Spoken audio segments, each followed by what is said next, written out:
Okay, yeah. Yeah. Okay. Okay. Do you want? Okay. Yeah. Hi, I'm Jeanne Vaccaro, I'm Jennifer Doyle.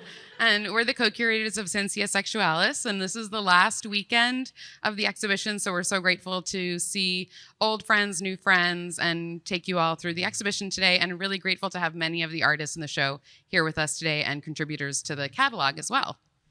So we're going to dive right in. Well, I just want to give you a heads up that this is going to take about an hour, a little under. We're going to turn to a couple people who are here to share their insights about some work in the show. And with that, I guess I'll start with some explanation of our title. Yeah? Yeah. And you all probably know that this exhibition is part of the Getty Pacific Standard Time Art and Science Collide initiative. And our interpretation of art and science was, how about actually sex and science? Yeah, so the title of our show, Scientia Sexualis, is lifted from Michel Foucault's Introduction to the History of Sexuality, Volume 1. And this is a major text in sexuality studies, a foundation text. It's the kind of work that when you read it for the first time, you start to understand that sexuality has a history. It's strange how deeply controversial that statement has become just in the past few months, the increasing intensity of that. He uses this term in a section. He has a section that's actually called Scientia Sexualis, and it describes a near explosion in the 19th century of scientific discourse, scientific interest in the sexual body. He contrasts that with ars erotica. And this is the most fun thing to teach, is just to think about the different kinds of knowledge practices that are represented by a field like sexology or psychiatry versus the kind of sexual knowledge that one might encounter in the Kama Sutra, right? Or in pedagogically oriented pornography, which is teaching us how to have more pleasure, better sex, more and better sex. So our exhibition is really interested in the scientific discourses like sexology, anthropology, psychiatry that have governed the sexual, racial, gendered body, and kind of thinking about moments of both violence and pleasure, the clinical and the erotic kind of coming together. And we want to just stop for a moment and talk about not only the title of the exhibition, but the kind of choices that we made around the aesthetics of the show in terms of the typography and the font. So you can read more about this in our catalog, which I highly recommend. This font actually was kind of reconstructed by B. Oakley, who is the publisher and designer who's represented here in the residency, bookshelf residency. Their project is called Gender Fail. And B actually worked with the protest banners that were made by STAR, the Street Transvestite Action Revolutionaries, which was a mutual aid project that was started by Sylvia Rivera and Marsha P. Johnson. Many people know their names, but don't know about the kind of abolitionist mutual aid work that they did. And so B. Oakley kind of reconstructed the alphabet using whatever letters they were able to reconstruct from archival images of protest banners. And we wanted to bring that kind of bodily, disruptive, protest-oriented space of organizing and activism and mutual aid into a project that so much is about the kind of oppressive constraints of science on the body, to also have spaces of freedom engaging and aerating that constraint. There's a tension throughout the show between different kinds of aesthetic registers, which this font speaks to. There's a version of a show like this that could have had a hyperclinical, cold, hygienic feel, and while you will encounter that kind of cool, kind of clinical presence, we want people to feel the slick, the wet, the fluid, and the fleshy. Yeah. Yeah. So come on into the show. Come in and surround this. Yeah. We're going to talk about Sandra Ibarra's chest rest, and it wants you to get close and to look and study it. So this, like Jennifer said, is one of the works that kind of evokes the cold and the clinical. This is a kind of deconstructed and remade wheelchair that was made through the kind of an archival interpretation of Bob Flanagan and Cherie Rose's practice. And their archives held at the One Archives was the basis of an entire exhibition that Sandra did around this series.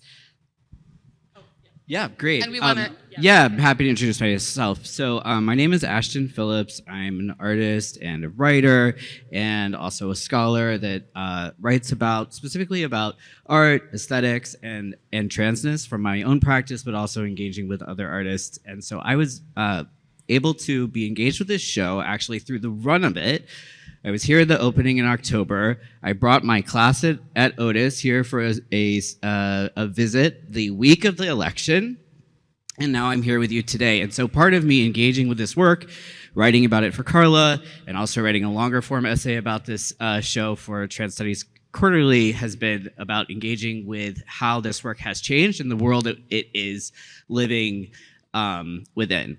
And I would say that the thing that sticks out for me the most about this work right now is a lesson about pleasure and survival. So I was actually able to see this work at Human Resources a few years ago when it was up as part of a solo show there. The thing that stuck with me the most from being in the artist walkthrough there was a statement that Bob Flanagan apparently made that Sandra Ibarra relayed to us, which was that Bob Flanagan was a kind of professional, if you will, not maybe professional, but a submissive. And he was also lived his life with cystic fibrosis, which at the time was a terminal condition where there was a life expectancy that most people that were living with cystic fibrosis would not expect to live past their early 30s.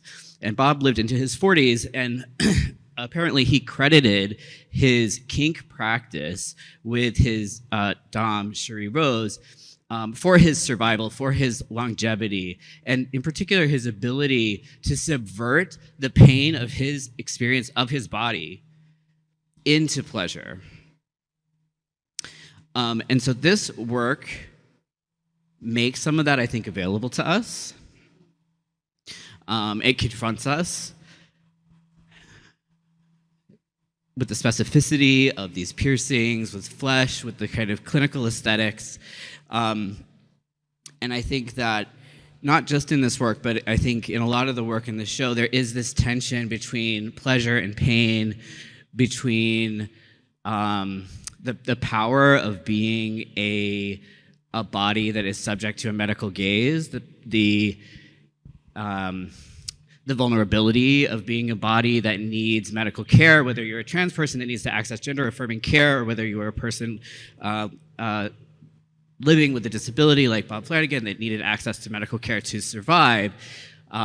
These themes recur throughout, and there is a lesson that feels as radical today as it was then, more radical now, than at the beginning of the show, very urgent, that we have the power within ourselves, within our relationships with each other, to our body, and to pleasure, to subvert the pain of our experience into a kind of connection with each other and to survive.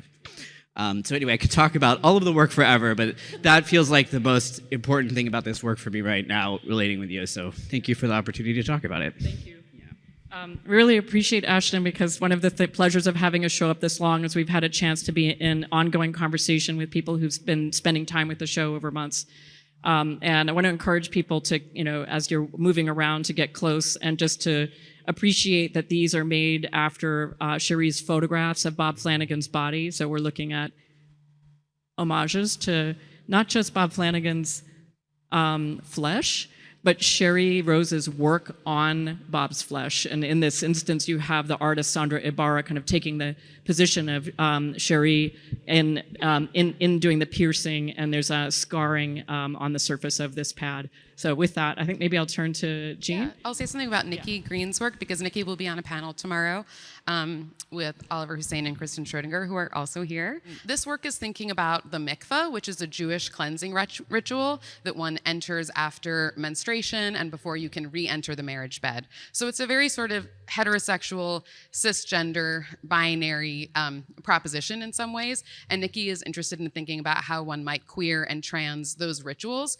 for her own experiences of self-actualization, care, healing, and kind of thinking about ritual and routine together. There's also this kind of nod to a urinal. The space of the bathroom is a gay cruising site, and you can come up and touch the water. It's really fun. And tomorrow we'll be on there'll be a panel with Nicki and Oliver and Kerstin thinking about practices of mutual aid and radical care in medicine.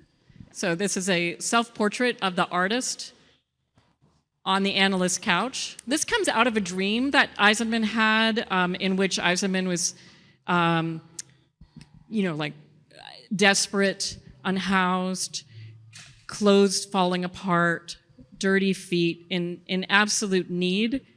And in this dream, an anxiety dream, the artists would find themselves in their father's, basically on their father's couch, right, under the treatment of their father. This invites a kind of Freudian reading, right? So, there's the kind of Freudian joke, the symbologies that we use to interpret dreams and the like. And it's very playful in that sense. And one need only point to the wilting daisy and the white phallus, the cold and empty hearth, I could go on. There's lots of Easter eggs. It kind of wants you to kind of play with it in that way, but you're going to bounce around almost like the surface of a pinball machine. My students, when we talked about this in the fall, they were very quick to get much deeper and to think about embarrassment, right, and shame and negative affects. That was actually where my students went very quickly. The library here is a phenomenal one. Students of and readers of psychoanalytic theory will just see lots of gems here. There's, in addition to the works of Sigmund Freud here, we have the DSM-3, the Diagnostic and Statistical Manual, and there's kind of a happy alignment between the placement of this painting, which is centered on this kind of therapeutic scene, and also family drama.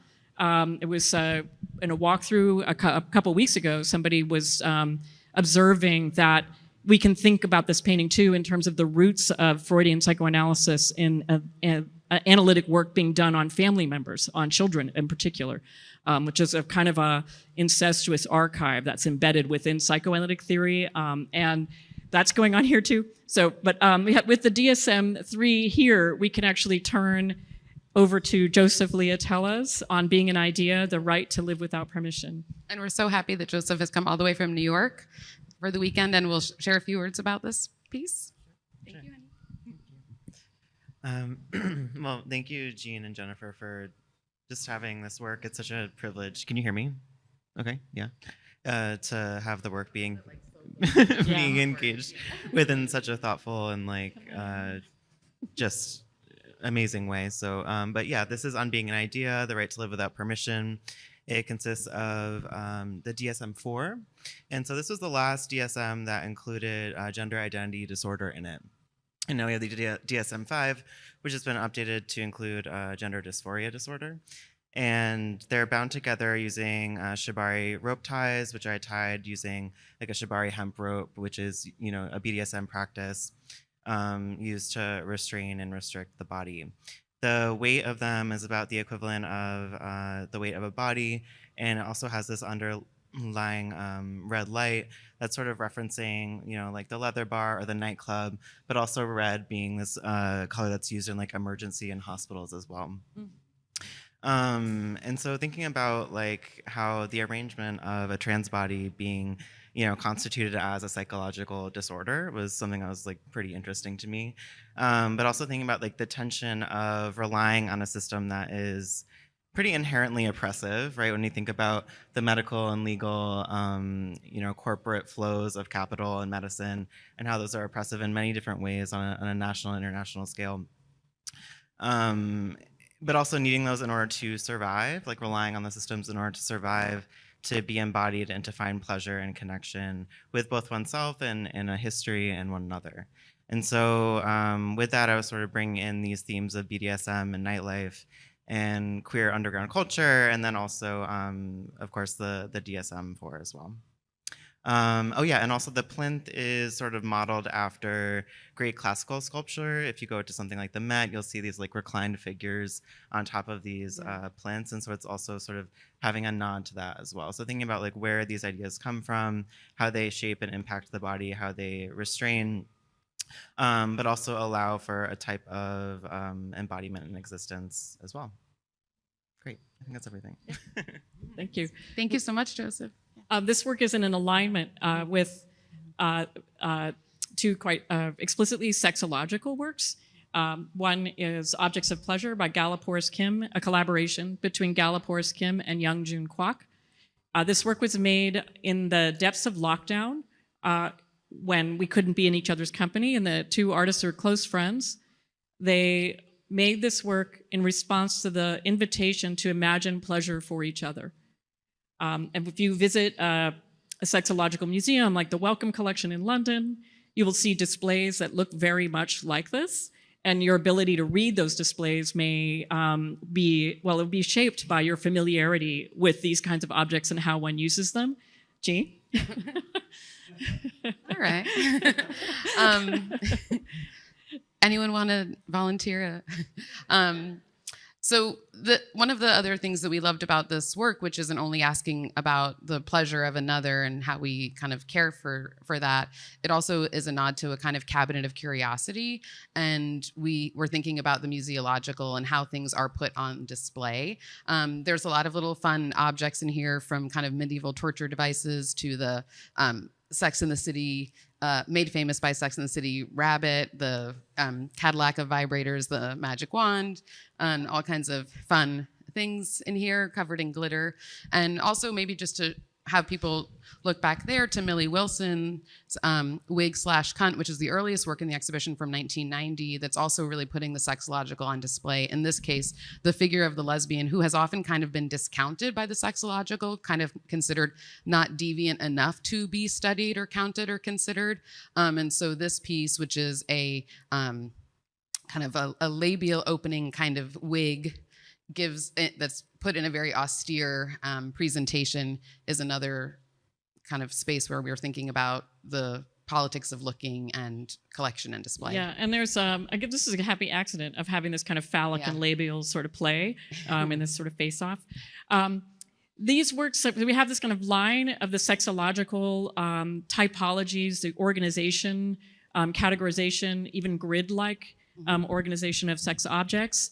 These are positioned between Wangechi Mutu's Histology of Uterine Tumors, and we have in the corner Candace Lynn's Night Moon. Both of these works have a direct relationship to medical illustration. Wangechi Mutu's collages are layered over pages from a book detailing diseases of the sexual organs.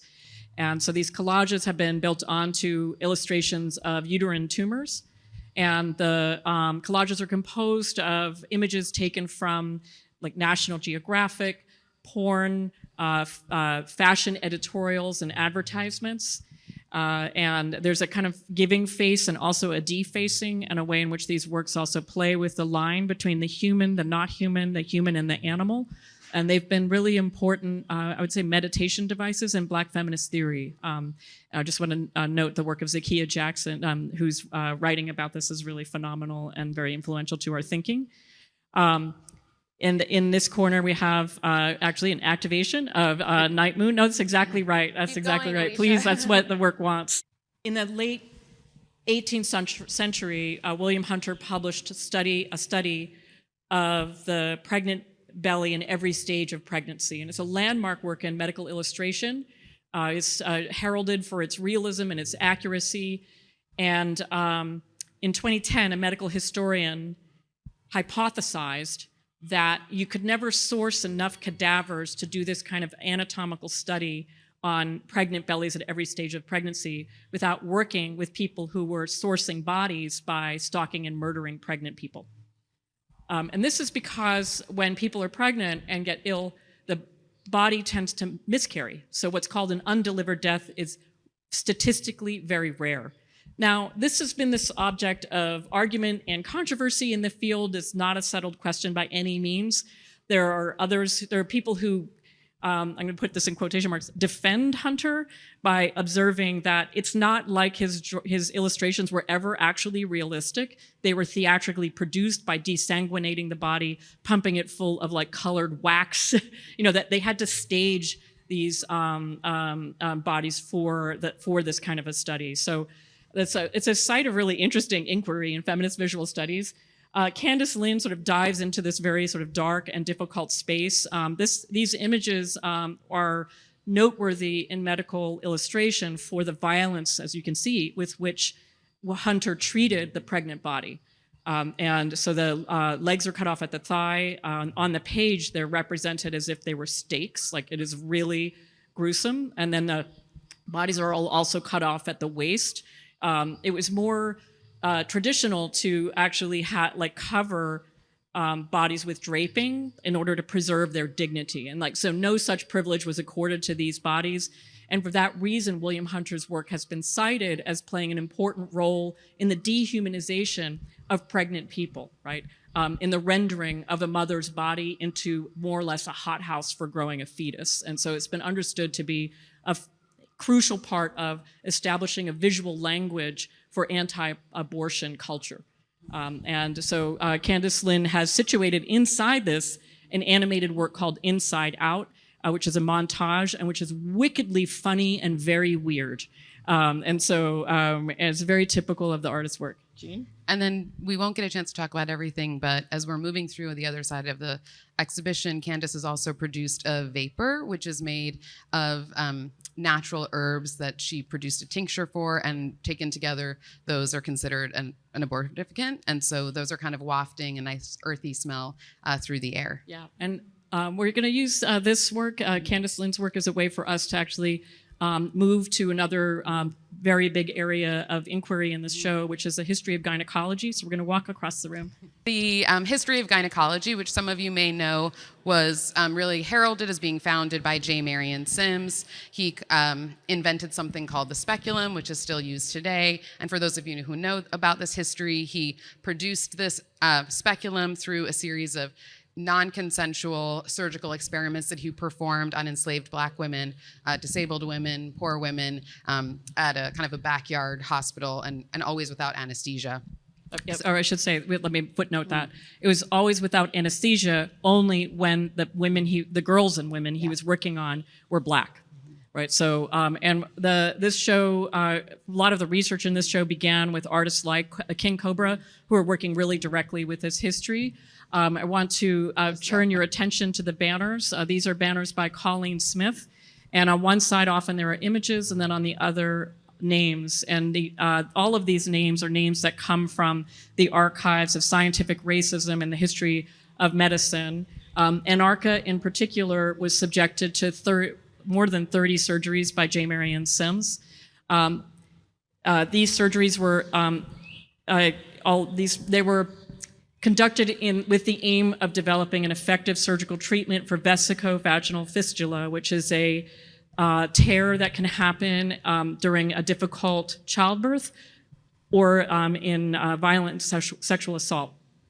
And so these women were being experimented on in order to perfect their treatment, in order that they might be returned to forced servitude, to rape, to providing this kind of this really intense, hyper-exploitative reproductive labor of providing more people to be enslaved. So it's really one of the most difficult spaces in the show is that history. I invite people to come closer. As is true of Candice Lynn's work, this work wants you to see and to be aware of your seeing, and to place yourself really in relationship to this history.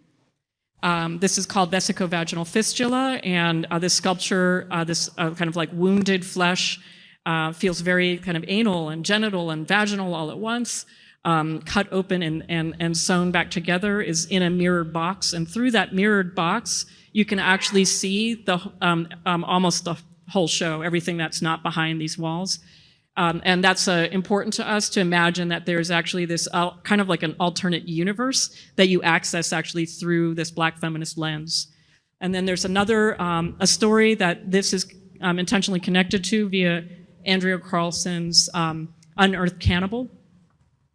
So this is part of a series of works that take up the figure of the cannibal and discourse about cannibalism, which is a major part of early colonial literature especially. Many of you will be familiar of like the invocation of the figure of the cannibal at the limit of civilization. There is an indigenous perspective on cannibalism. And so there's a book by Jack D. Forbes that was published in the early 1970s called Columbus and Other Cannibals. And in this book, he offers indigenous thinking about insatiable greed, the impulse to use just for the sake of using, use of resources with no mindfulness about their replenishment. There was a word used for this kind of illness, Wetiko is an Algonquin word. Jack D. Forbes takes that concept and uses it in order to diagnose colonialism, capitalism, racism, sexism as forms of cannibal psychosis. And so there's a lot to, one can dive into so many different areas of this work. But this kind of confrontation between the colonial knowledge paradigm and indigenous knowledge systems, this is something that tends to define Andrea Carlson's work. I just also want to point to the text at the middle, which says, add sensitive content statement here, and here's in brackets, when community members are in the audience. And so this is in essence the trigger warning within the show. This really instructions to an administrator working at an institution like a museum to add a content warning when your, in essence, exhibition of this material may inflict harm on the communities that are represented by that display. We want you to think too about who is the cannibal in this story. This work here is called Fuck Baloney. Jeanne? Yeah, so this is another work by King Cobra who made vesicovaginal fistula. And part of Cobra's practice has actually been performance and tattooing and thinking about the flesh and engaging with the flesh. And so they actually made a silicone bust of J. Marion Sims's head after the statue of Sims in Central Park was taken down in the kind of Topple Monuments movement of 2020. And they also then bought a meat slicer and sliced that head. And that is those slices along with these little pins and staples and then dirt actually from J. Marion Sims's grave, which is at Greenwood Cemetery in Brooklyn, are all mixed together to create this work. It's also part of a series that Cobra started working on, part of which was exhibited in New York at JTT Gallery, called White Meat, where they were interested in getting away from making work that in some way represented or alluded to Black flesh and thinking about the idea of putting something that alluded to Black flesh onto the market to be sold. And so they wanted to think instead about whiteness as the thing and that's why Jennifer brought up this idea of who is the cannibal. And so this work has been really important for us to think about seeing yourself in vesicovaginal fistula, seeing Carlson's work in that trigger warning and the story of revenge. So not to bring J. Marion Sims or Freud or any of these figures in except to kind of spit on their grave, so to speak. and then while we're here, I'll ask people to kind of shift a little bit because one of the other works thinking about trigger warnings and consent is the 16mm film by Patrick Staff that only turns on if you ask for it, but we're gonna do it for you. P. Staff will be here to be in conversation tomorrow with Panteha. And this is kind of one of P's kind of signature works that's electric and thinking about light and pulsation and electricity. It's instructions for self-oriectomy, thinking again about survival care, pleasure, need, of gender-affirming healthcare outside systems of pathology, Western medical kind of diagnosis. And so the question of consent and having to turn it on and maybe making oneself vulnerable to the person who you have to ask to turn it on is also part of the exhibition, and who is it that is being called or hailed, or what our positions are. So, and it's part of a sort of storyline that's kind of threaded throughout the show. It's like intentional, but one around which we felt responsibility to be careful, while also like non-defensive, especially to its sort of more humorous angles, which is castration anxiety. Castration anxiety as it gets manifested in the misogyny with which female bodies are treated, castration anxiety as it organizes anti-trans discourse, castration anxiety too in relationship to knowledge and power, right? And what happens when you actually take the subject who is privileged and entitled with that claim to be the subject who holds all the knowledge, and what happens when you actually challenge that. Yep. Should we go in this way? Sure. We'll do something we never do, which is lead in a different direction. Yeah. We're kind of being sodomitical in our relationship to the show right now by going in reverse and up through the back side of it. So This is work by Geo Wyatt, and it's part of a cycle of performances that are held by the performance persona Muck Study Department. That's the name of the person in these performances. Muck Study Department conducts his research in like brackish water and ditches at the edges of a river, in a bathtub. We think of Muck Study Department as our resident scientist, doing his work somewhere else, and we're just hearing him working. So Geo has been really interested in the question of Black trans study outside of the space of the medical and the kind of capital P philosopher. And so this work actually operates through like a radio transmission that's bouncing around, and we can kind of tune into it as we like. It's kind of an Inspector Gadget sort of figure that's asking people to dispense with the idea of science as clean and rational. And some of you may have seen Geo's performance at Joan recently, that kind of like a kooky guy with like a plastic bag full of coins. That was his version of the scientist. Yes, yes. And I just want to note too that this is placed. There are a few reasons for why it's placed here. Part of that's about sound, but also it seemed to live really well with Carlos Mota's homoerotic historiography, which is also a kind of a queer take on the presentation of knowledge, and particularly the anthropological. And those are all miniaturized figurines of there's sculptures or objects that are found across the Americas, pre-Columbian figures depicting sexual connection, erotic connection between male bodies, and some just sexy male bodies. And these have been left out of official discourse about cultural anthropology of the Americas. If you take a pre-Columbian culture class in an art history and art anthropology department, traditionally, you would not encounter these kinds of objects, because so many forms of queer knowledges and histories, knowledge that's anchored in the sexual, and especially in sexual pleasure, kind of fall out of the scientific discourse about what it means to know the thing. Right? okay, so we'll ask everyone to come even more inside. You're going to see work here by Panteha Abareshi, who will also be on a panel tomorrow with P staff. These are works that, again, thinking about the relationship between care and constraint and the vulnerability of a disabled body and the question of the erotics of that care. Let's do Louise. Okay, yeah, Louise, okay. Sorry, just because we're playing with the order of how we normally do this. We're negotiating.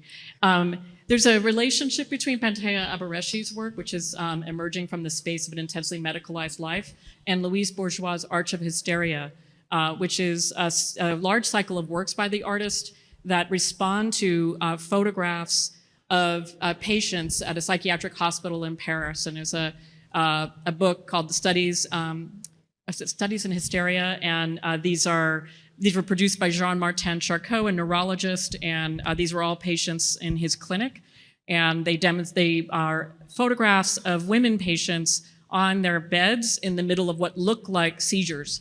And at the time, the diagnosis hysteria might include people who would be diagnosed today with different forms of seizure disorder. Okay. Yeah.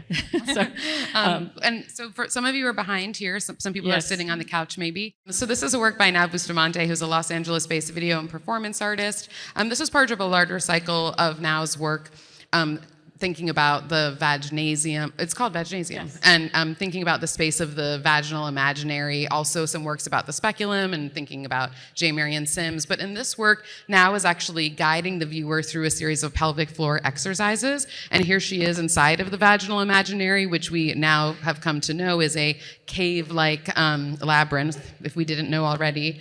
And so there's actually sound coming out of the pillow, which is now instructing us. Everyone has a pelvis. That's an idea that is a somewhat radical one. It's been so over-gendered, so over-determined as having a single gender. And we also wanted to think about the couch in terms of the history of psychoanalysis as itself having taking up the space of an object in the exhibition that we could put on display, and Now has done it up by putting lights underneath and raising it on one side, kind of as a nod to lowrider culture. So please,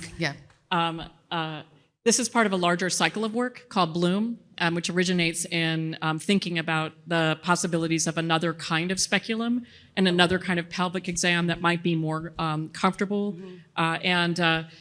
it can and pleasurable. And pleasurable. And so like the pelvic exam itself has, for generations been structured by the idea that looking inside the body was going to reveal all this like information and knowledge. And it may come as a surprise to some folks that recently guidelines on pelvic exams have changed such that, it was, for many of us here, it would have been part of our routine annual care. So you'd be going in for your pap smear and your annual, which would mean a pelvic exam. Now, today, pelvic exams are only recommended when patients are symptomatic, because it is not true that just looking inside the body is actually going to reveal useful information about how the patient is doing. You might start by asking the patient how they are doing. The misogyny of this line of thinking is so intense that it's only recently that the AMA issued new guidelines about pedagogy with medical students. Medical students used to be trained on surgery patients who were unconscious and had not consented to anything like a pelvic exam. And it was and I'm talking, it's just like a couple years ago, I heard somebody exclaim, JFC. It was only recently that this changed, and that was on the back of generations of medical students complaining because they felt implicated in a crime every time they were made to learn this way. Yeah. And this also brings us to Candace Lynn's work on the Hunter engravings. So this kind of desire to look inside of the body as though it will produce some truth. There's a weird sound. Let's just all turn around and take a look at Jess Fahn's Form Begets Function. This is a work that also puts on display certain, 10 minutes. Sorry. I'm losing my words. Certain things inside of the body, the biological matter that seems so gendered and raced as to only belong to certain kinds of bodies. So here we have suspended in glass urine, melanin, and depotestosterone. So urine is used to produce estrogen. So we have these kind of gendered and raced biochemicals. In fact, melanin is present in every single form of life, plant life, human life that relies or relates with the sun. And so by just suspending these I can't even think of the words. It's really. Okay. It's so weird. So behind us is a separate work called Xenophoria that's actually showing you the extraction of melanin from the surface of mushrooms and from squid. One of the things that this got me thinking about was how it's like you're looking at what feel like pretty much like molecules in inert material. But these materials, this idea of like that we have ideas about things like melanin, testosterone, and estrogen. Those ideas actually are very much in the way of knowing and understanding this material.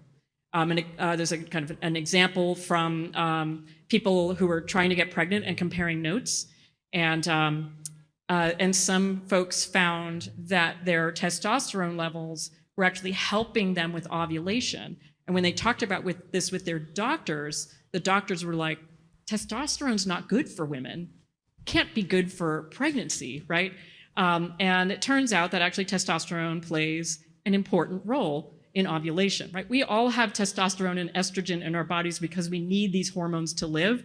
They're important to things like bone health, heart health, things that we don't necessarily think of as related to sex and gender, but are very, there's an ideology of sexual difference and ideologies of racial difference that cling to these molecules, or that we rather pour over these molecules. You can't blame this material, right, for that. My students really love the title, Form Begets Function.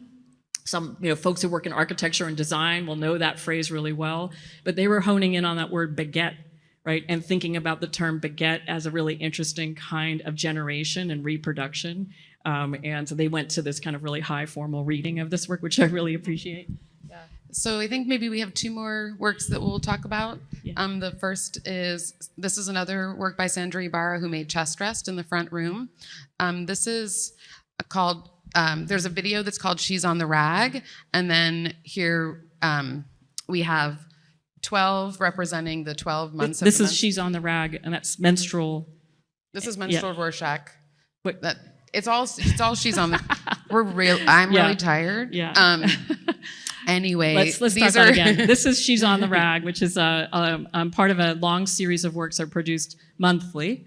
So there are prints. There's 12 because for the 12 potential cycles of Yeah. menstruation. It's actually the only blood in the entire exhibition, interestingly enough. That we know of.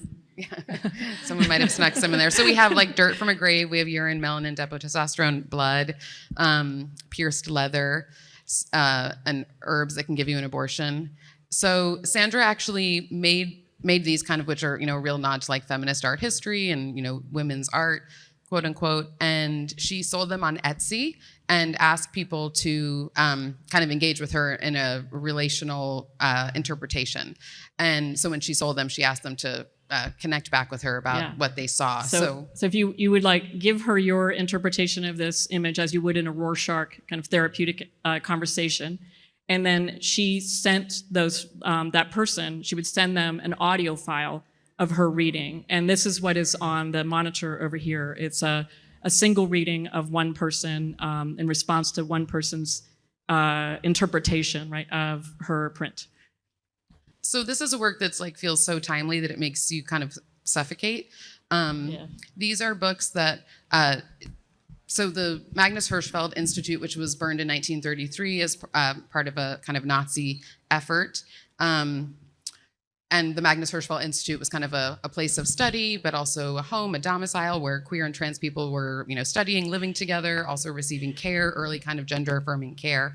When the institute was burned, some of the books kind of found their way over the decades to flea markets or into people's homes, and they may have had like a little notation to know that that's where they originated from.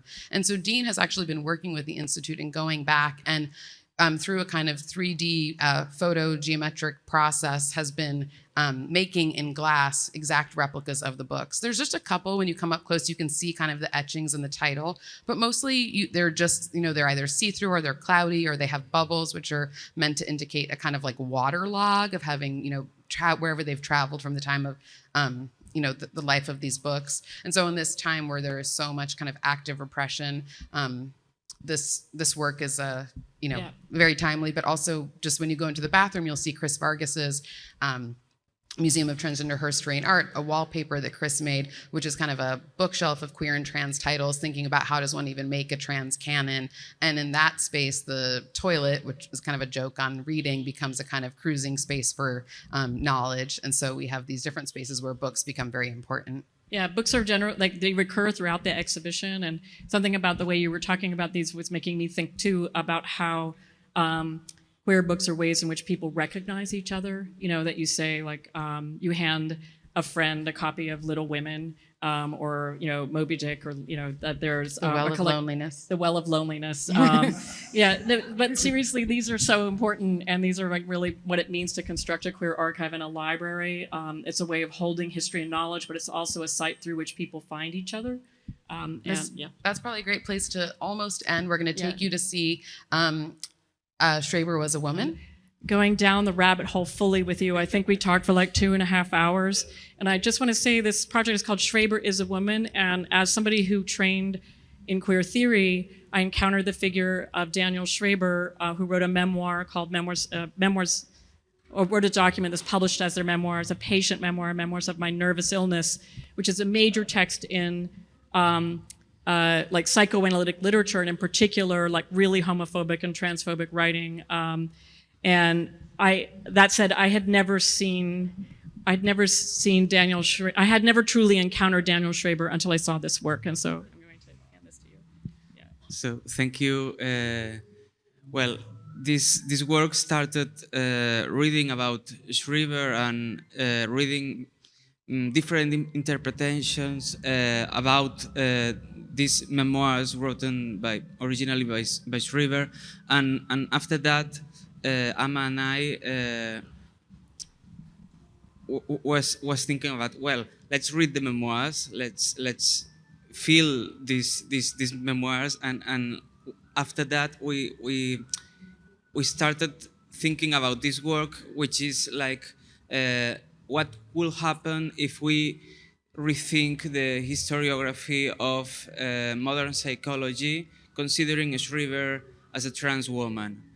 Because all modern psychology consider Schreber problems as closeted gay men or other aspects about, Freud founded Oedipus syndrome about Schreiber. So there is a lot of modern problematics around Schreiber's case, and one of our hypotheses and one of our possibilities to rethink or replace all this trauma and all these possibilities around transness, queerness, and heritage is rethinking Schreiber as a trans woman, and that's also a really possibility that you can feel reading the memoirs of Schreiber. And the title of the work is really important. It's a very simple declaration. Schreiber is a woman. And as a exhibition, as the time span of the exhibition has rolled on, I think we've felt that power accumulate in that statement. This is the one place in the show where you have orgasm. I think that's also a really important story about this work. There's a kind of a chapter in here. I've forgotten the name that would have this song. There's a chapter in here where the Schreiber is on a bed in the most beautiful lace nightie, which I'm sort of obsessed with. And she is pleasuring herself, and she's running her hands all over her body. And it is an extended rolling orgasm, and it's really beautiful. And when I first encountered it, it was the thing. That's what we're listening to. Incite yourself sexually. This is where you should incite yourself sexually. Incite yourself sexually. That's repeated over and over again. And that's what the lesson we want to take you to all take away. That seems like a great place to pause. Thank you all for coming. We're going to be here. There's going to be a reception. And a talk. And a talk at 7 p.m. with Hill Malatino. Thank you so much. Come and say hi. Thanks all.